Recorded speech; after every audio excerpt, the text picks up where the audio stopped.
जय हिंद, जय भारत। मैं अशोक कुमार फौजी, हरियाणा से। सभी देश के भूतपूर्व सैनिकों को राम राम और शिक्षक दिवस की बहुत बहुत शुभकामनाएं।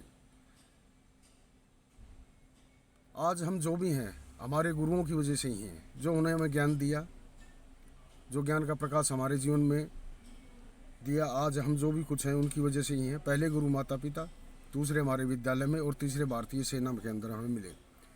जो विद्यालय के गुरु जी हैं उन्होंने हमें कलम सिखाना सिखाया, कलम चलाना सिखाया और ज्ञान दिया।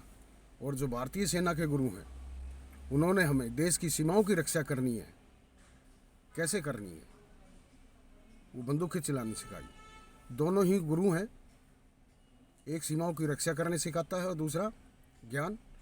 और सबसे बड़ा ज्ञान ये है कि अन्याय को कभी नहीं सहना, जो भेदभाव होता है उसे कभी नहीं सहना। तो उस पढ़ाई को और हमारे गुरु ने जो शिक्षा दी थी उसको याद कीजिए। एकजुटता का संदेश जो हमें बताते थे, देते थे, हम साथ पढ़ते थे तब।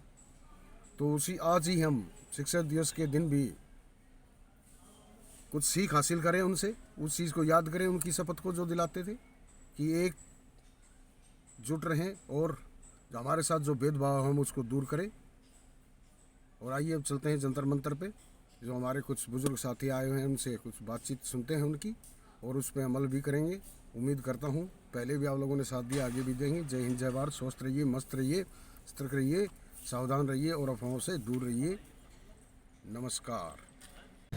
वो गया कहाँ है? नहीं, एक जगह तो बता रहे हैं 65,000 करोड़ और एक जगह बता रहे हैं 70,000 करोड़। हाँ, जयपुर में वो 65,000 बोला है उन्होंने, लेकिन अभी लाल किले से 15 अगस्त को 70,000 करोड़ बोल रहे हैं। लेकिन वो गया कहाँ? हमें तो मिला नहीं जवानों को।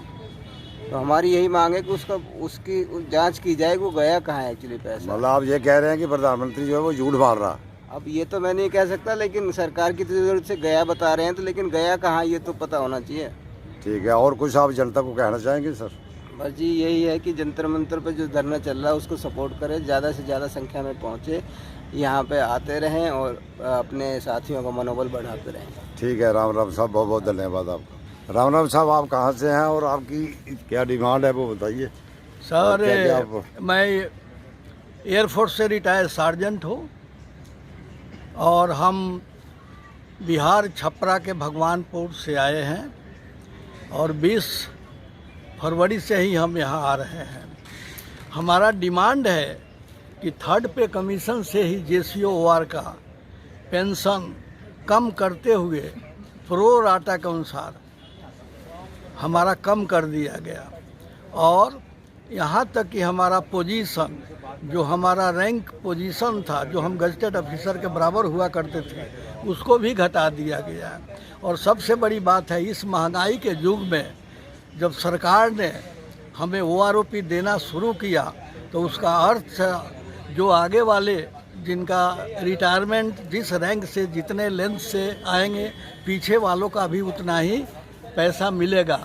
परंतु 1 रैंक 1 पेंशन जो हमको दिया गया, वो 1 रैंक अनेक पेंशन में बदल गया और कोई एक रास्ता नहीं है। यदि इसको सुधार दिया जाए तो हमारा पेंशन रेगुलर हो जाए। हमको दिया नहीं।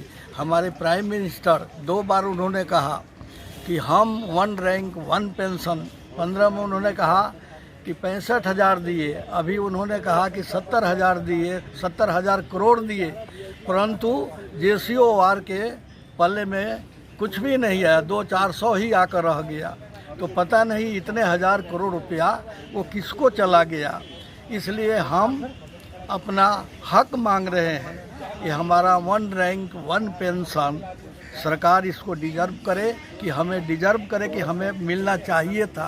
क्योंकि फौजियों का टर्म्स एंड कंडीशन होता है, जो पेंशन पर आते हैं वो सरकार की सारी बातें मानते हैं, यहाँ तक कि अपने जान पर भी बाजी लगाकर अपनी सर्विस, अपने बाल बच्चे के छोड़कर हर कंडीशन में देश की सेवा करते हैं, जिससे देश सुरक्षित रहता है। परंतु आज हम ठगे हुए महसूस कर रहे हैं। इस वृद्धावस्था में हमारा मेडिकल भी उतना नहीं मिलता, कंपनसेट होता है वो भी कम मिलता है, और जो ECCH में जो हमारा जो कम्युनिटी सेक्शन में जो मेडिकल कराते हैं उनको भी सेटिस्फैक्शन नहीं हो जाता। और जो हमारे सिपाही हैं जो फौज में लड़ने के लिए आते हैं उनको ज़बरदस्ती अपने पर्सनल सर्वेंट करके काम किया जाता है, वो मेंटली हरास हो जाते हैं। उनके भी विषय में सोचना चाहिए। एक अलग ट्रेन